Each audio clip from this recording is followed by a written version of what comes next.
Okay, so let's unpack this. You've sent over some really interesting material about something called Goldback. Hmm.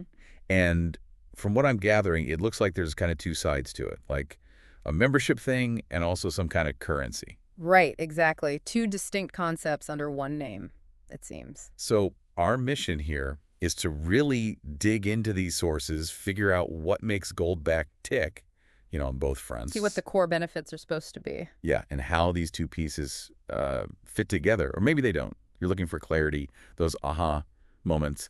Let's see what we can find. Sounds good. Where should we start? The membership. Yeah, let's start there. The Goldback membership. The sources really hammer home that it's about boosting your lifestyle. Exclusive benefits and unique experiences. Those phrases pop up a lot. That definitely seems to be the main pitch for signing up. It really frames it as more than just, getting stuff. It's about enhancing your whole experience, elevating your lifestyle. Suggests something pretty curated, maybe. Could be. Okay, so what kind of exclusive benefits are we actually talking about? The material says they're tailored to meet your needs and preferences. Which is a bit vague, isn't it? It is. But Yeah. they keep emphasizing it, which makes you think they must be fairly significant perks designed just for members. You wonder what that actually means in practice. Maybe special access or services. Could be like high-end event access, Mhm. concierge stuff, maybe deals with luxury brands. It's hard to say from this. Well, keeping it under wraps could be part of the strategy, right? Right. Create a bit of mystery, make it feel more personal when you actually join and find out. Makes sense. And then there are these unique experiences. Ah, yes. Special events, offers, and opportunities only available to members. Right. And we actually have a quote here, Sarah L., saying, the exclusive events are fantastic. Okay, so that does suggest it's more than just like a 10% discount code. Could be actual noteworthy happenings. Yeah, seems like it. Something you genuinely can't access otherwise. That exclusivity is a powerful draw for some people. Access is key. And beyond the tangible stuff, there's also this big emphasis on community connection. A vibrant community of like-minded individuals Yeah. sharing interests and passions. We've got another quote, John D. I love the sense of community and the amazing offers I get as a member. So it's not just about what you get, but who you connect with. That social angle seems pretty important to the value proposition. It adds another layer, doesn't it? Access and belonging. Exactly. Can really boost how valuable someone perceives the membership to be. Now, actually becoming a member sounds pretty easy. Apparently, yeah. Visit the website, goldback.com, sign up, pick a plan. Give your details, choose a plan, and boom, you're in. Enjoy the perks. They present it as a really smooth entry into this world of opportunities and advantages. Yeah, low friction, easy to get started.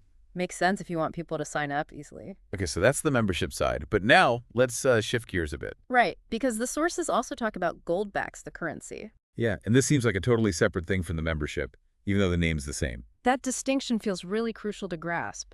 Membership for lifestyle, currency for, finance. Exactly, and the big headline for this currency is that it's inflation resistant, And gold-backed. which, immediately makes you think about financial security, stability, especially right now. Definitely taps into concerns about economic uncertainty. The idea is that each Goldback unit is tied to a specific amount of physical gold. Right. Gold as a store of value, historically speaking, though its price still moves around, of course. But the core idea is that linked to gold provides some stability against, say, regular currency losing value. And the sources say this currency is meant for everyday use. Now that's interesting. Yeah. A gold-backed currency for, like, buying coffee. Regular transactions. It's a pretty novel concept. How would that work day to day? Each unit representing a tiny bit of actual stored gold, I suppose. That direct backing is what they're aiming for with the inflation resistance claim. It's definitely a shift from thinking of gold just as something you invest in and hold. Using it for commerce is ambitious. So why would someone actually use these goldbacks? Well, the material gives a few reasons. Preserve wealth is one. Makes sense if you're worried about dollars losing value. Hedge against inflation, basically the same idea. And then there's support local economies. Which adds a sort of community angle to using the currency itself. Yeah, those are pretty compelling reasons, especially if people are worried about their money's value. For sure, taps right into current economic anxieties. So it's really worth stressing again. The sources treat these two things, membership and currency, as separate. Very distinct. Membership is about lifestyle, perks, community. Currency is about finance, transactions, holding value, inflation protection.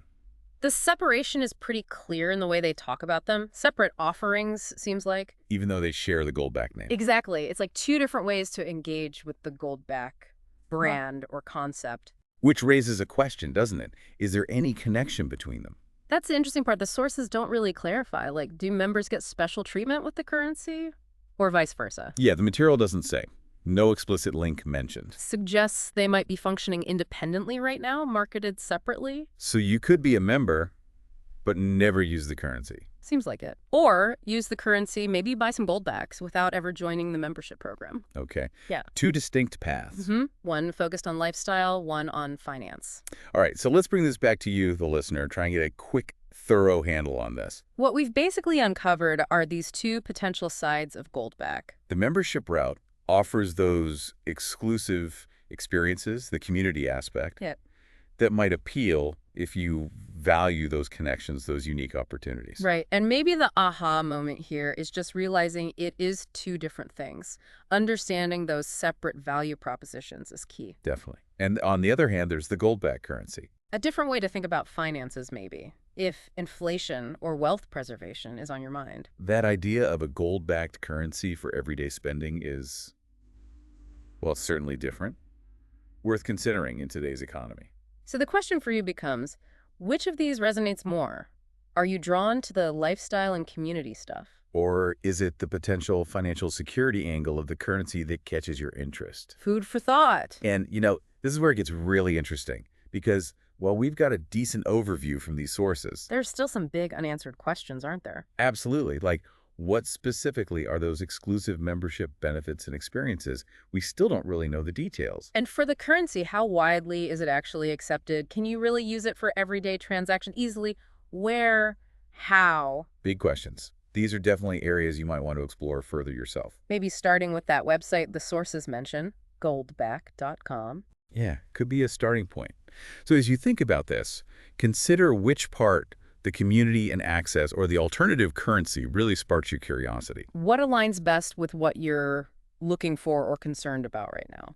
What stands out to you, Jer, as the most compelling piece of what we've kind of unpacked here today? Something to chew on.